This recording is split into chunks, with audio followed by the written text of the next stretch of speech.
A paz do Senhor Jesus, meus queridos irmãos, aqui quem fala é o pregador Manassés e vamos aí com mais um vídeo, mais algumas dicas e hoje vamos falar sobre a postura do pregador.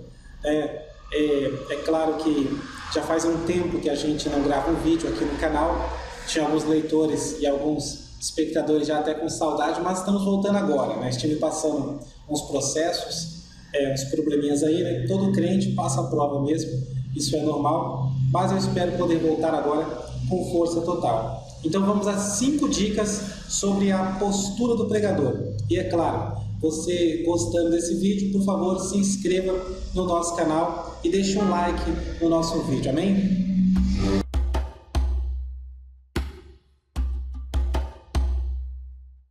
A primeira dica sobre postura do pregador. Você nunca pode pensar que você prega muito bem.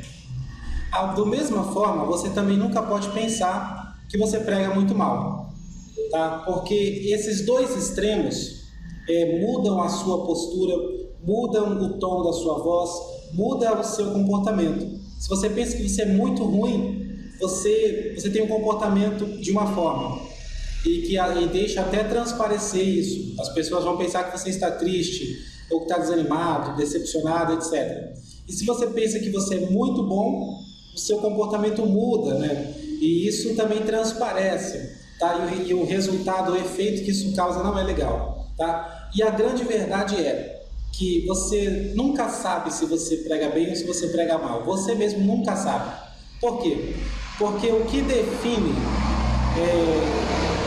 o que determina se você prega bem ou se você prega mal, não é o seu nível de conhecimento, mas é o nível de conhecimento da igreja, das pessoas que estão te ouvindo, tá? Um exemplo, digamos que você está começando agora, você não sabe quase nada de pregação, mas você quer pregar, e você é convidado para pregar numa cidade bem pequena, 3 a 5 mil habitantes, lá no fim do Brasil, lá no meio do mato, lá. Quando você chega lá, as pessoas de lá sabendo que está vindo aí um pregador de longe, um pregador da cidade, e a cultura de lá é ter bem pouco conhecimento sobre a palavra, sobre a Bíblia, então é óbvio que para eles você será um excelente pregador, será um baita de um pregador, ok? Agora, se você prega muito bem, você tem teologia, é formado, mas você vai pregar numa igreja onde os membros têm teologia e o pastor tem o bacharel, tem o doutorado, tem o mestrado, tem um monte de coisa, né? E os obreiros têm vários cursos, né? E até os membros têm teologia e o mais simples diácono lá tem bacharel. Se você vai pregar numa igreja desse nível, então por mais que você seja bom, pode ser que a sua pregação para eles não seja lá grande coisa, entendeu? Então não faz diferença quantos diplomas você tem, não faz diferença o quanto de conhecimento você tem, a diferença está no nível da igreja. Se a igreja tem um nível alto na palavra, então você tem que trazer uma palavra bem forte para acompanhar o nível deles, bem profunda para acompanhar o nível deles. Caso contrário, não vai ser, eles vão te considerar um pregador mediano ou fraco, entendeu? Então esqueça esse assunto, esse negócio de será que eu prego bem, será que eu prego mal, esqueça isso, porque isso muda, altera a sua postura, seu comportamento e o resultado é sempre negativo, ok?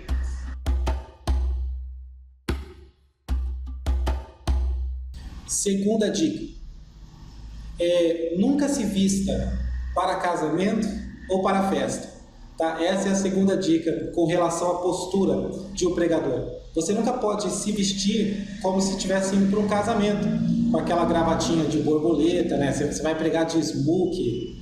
Não, para com isso. Ou então, aqueles pregadores que são todos coloridos, né? Que coloca, tem um monte de cores, até o sapato tem 2, 3 cores. Então, não há necessidade disso, tá? Ah, mas muita gente faz. Sim, muita gente faz. Mas a minha função é orientar. E se eu tenho uma chance de te orientar, eu vou te orientar da melhor maneira possível, que é não fazer isso. Você tem que ser discreto, até mesmo na sua vestimenta. O próprio Jesus, ele era confundido com os discípulos. Se você olhasse eles assim, à noite, por exemplo, você não ia reconhecer Jesus, porque ele parecia um pescador, ele usava a mesma roupa que os discípulos.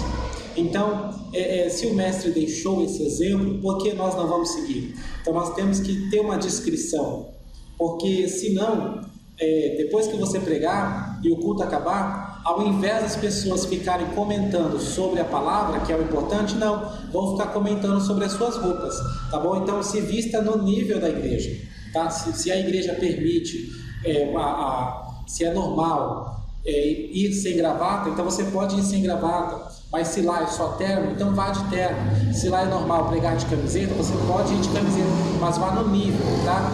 Nunca se vista para casamento ou festa, significa nunca se vista diferente demais do que é o comum da igreja que você está indo, ok?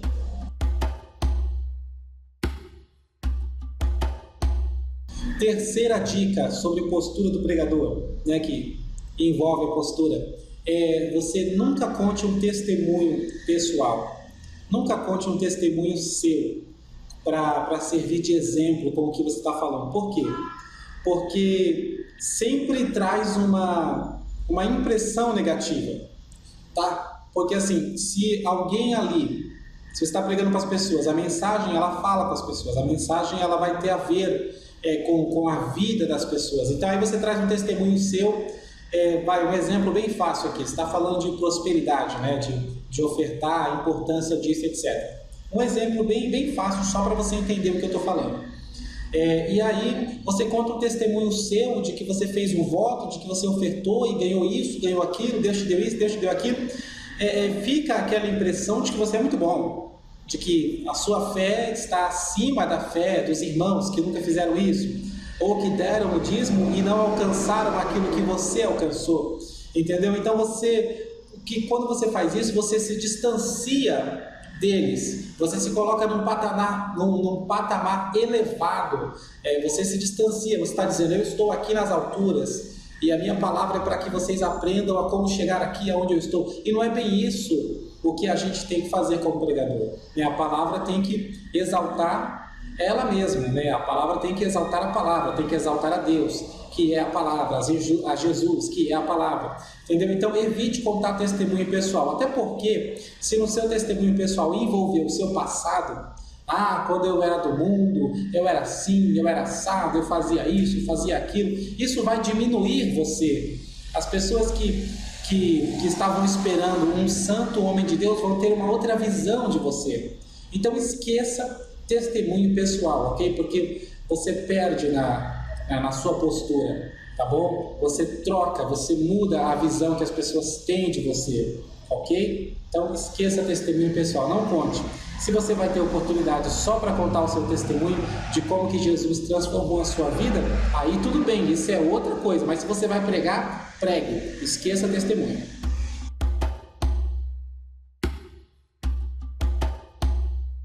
Quarta dica, uma coisa assim que os pregadores nunca fazem isso, mas tem a ver com a sua postura e é importante. Qual que é? Chegar cedo no culto, tá? Chegue cedo no culto, chegue no horário. Para quê?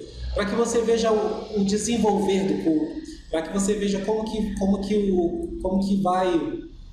vai ser o ritmo do trabalho, como que é o ritmo da igreja, tá? Como que os irmãos se comportam. Quando você chega cedo no culto e você pega desde a oração até o momento que você vai ministrar, você já viu oportunidades de louvor, você já viu saudação, e aí você, pelas saudações, você sente o nível de conhecimento que os irmãos têm, pelas pequenas palavras que o dirigente faz durante o culto, você sente o nível de conhecimento da igreja. Normalmente as saudações são a média geral da igreja, somando todo o conhecimento da igreja, tira uma média, dá uma saudação, entendeu? É mais ou menos isso. Então é legal você perceber isso, entendeu? E acompanhar o ritmo e ver o que Deus está falando, porque digamos que você chega bem na hora de pregar e você separou uma mensagem lá e no seu coração você tinha certeza que era aquela mensagem, porque quando você leu, a palavra queimou dentro de você, falou com você, você chorou e você fala, não, é essa que eu vou pregar. E aí você chega bem na hora de pregar, e você vai lá e prega, e na sua mensagem você fala sobre missões, por exemplo. E aí, no final do culto, depois, conversando com os irmãos, você descobre que durante todo o culto só se falou de fé. por exemplo. Durante todo o culto, os louvores, as saudações, falou o tempo todo de um outro assunto, nada a ver com aquele que você pregou. Entendeu? Então é importante chegar cedo no culto.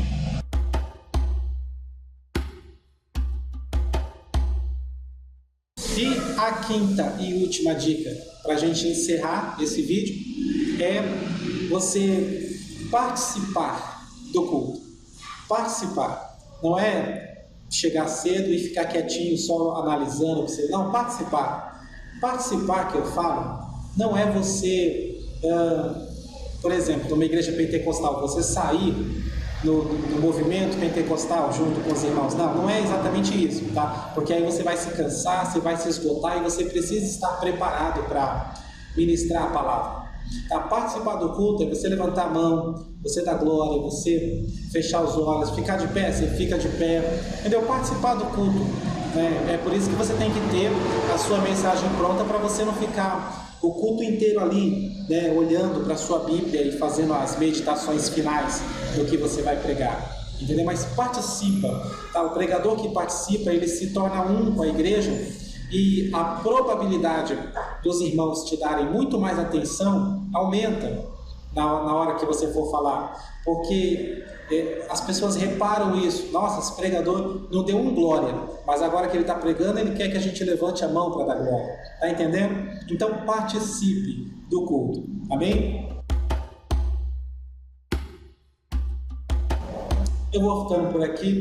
Se você gostou desse vídeo, dê um like no nosso vídeo, compartilhe no Facebook, compartilhe com os demais irmãos nas redes sociais, ok? E um forte abraço, que Deus abençoe a sua vida, a sua família e o seu ministério em nome de Jesus.